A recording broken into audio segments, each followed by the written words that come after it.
et messieurs, nous avons eu un bon échange avec le ministère d'Affaires étrangères, M. Nasser Bourita. Et tout d'abord, j'aimerais saluer l'excellent développement de nos relations bilatérales ces dernières années, en particulier depuis la signature de la déclaration conjointe en décembre 2021. Je crois que c'est une base exceptionnelle pour la collaboration et coopération entre les deux pays. Cette déclaration a permis de renforcer notre coopération et de l'étendre à de nouveaux domaines d'intérêt pour nos deux pays. Il y a eu de nombreuses visites de haut niveau entre nos deux pays, notamment celle de notre ministre d'Affaires étrangères, Ignazio Cassis, en juin 2023, celle du ministre de l'Économie, de la Recherche et de la Formation, Guy Parmelin, en octobre 2023, et la visite du ministre marocain du Commerce et de l'Industrie, Riyad Messour, en Suisse, en mars dernier. Avec toutes ces visites, je crois, on voit qu'on les deux pays fait de la coopération très intense dans les derniers mois. Finalement, il ne manque plus que le niveau législatif, et je suis ravi d'avoir rencontré hier mon homologue, M. Talib Al-Ami, et je l'ai d'ailleurs invité à se rendre en Suisse. Notre commerce bilatéral est équilibré et diversifié, ce qui témoigne de la réussite de la politique économique du Maroc. La tendance est la hausse avec un volume d'échange en 2023 de l'ordre de 800 millions de francs suisses, ça veut dire 8 milliards de dirhams. La migration est un autre sujet où nous avons beaucoup progressé dans les dernières années. Je salue le dialogue très positif et concret entre notre secrétariat d'État aux migrations et le ministère de l'Intérieur marocain. C'est un domaine où nos deux pays ont des intérêts à se rapprocher. À côté du bilatéral, il y a aussi des affaires internationales et j'ai constaté que non seulement le Maroc est un acteur très engagé à l'ONU, mais aussi que nous défendons des intérêts communs dans les systèmes multilatéraux.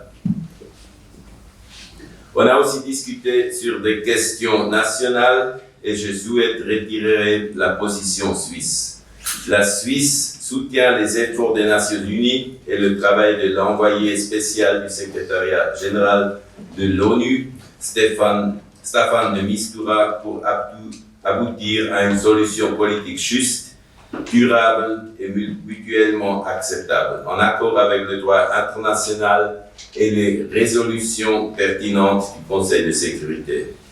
Elle réitère l'importance d'efforts sérieux et crédibles du Maroc pour une solution basée sur le compromis et prend note dans ce contexte de l'initiative d'autonomie présentée par le Maroc au secrétaire général de l'ONU en 2007. La Suisse encourage toutes les parties à poursuivre leur engagement dans un esprit de compromis.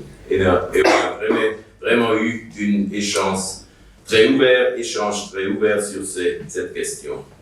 Enfin, sur les sujets d'actualité, on a aussi discuté et eu un échange. Comme vous le savez, la Suisse organisera du 15 ou 16 juin 2024 une conférence de haut niveau sur la paix en Ukraine. L'objectif de cette rencontre est de développer une vision commune de la voie à suivre pour obtenir une paix équitable et durable en Ukraine. Permettez-moi de réitérer l'invitation faite à Sa Majesté le roi Mohamed VI par la présidente de la Confédération Viola Amherd. La participation du Maroc à cette conférence serait pour la Suisse un véritable atout vu les excellentes relations dont jouit votre royaume sur le continent africain et au sein de la Ligue arabe. Concernant la situation à Gaza, je souhaite également rappeler la position de la Suisse. Depuis le début du conflit, la Suisse appelle au respect du droit international humanitaire par toutes les parties et appelle aujourd'hui à un cessez-le-feu immédiat et la libération des otages. Nous soutenons depuis longtemps la création d'un État palestinien souverain à côté d'Israël sur la base des frontières de 1967 et nous sommes convaincus que cette solution, en accord avec le droit international, va mener à une paix durable. Merci beaucoup pour votre attention.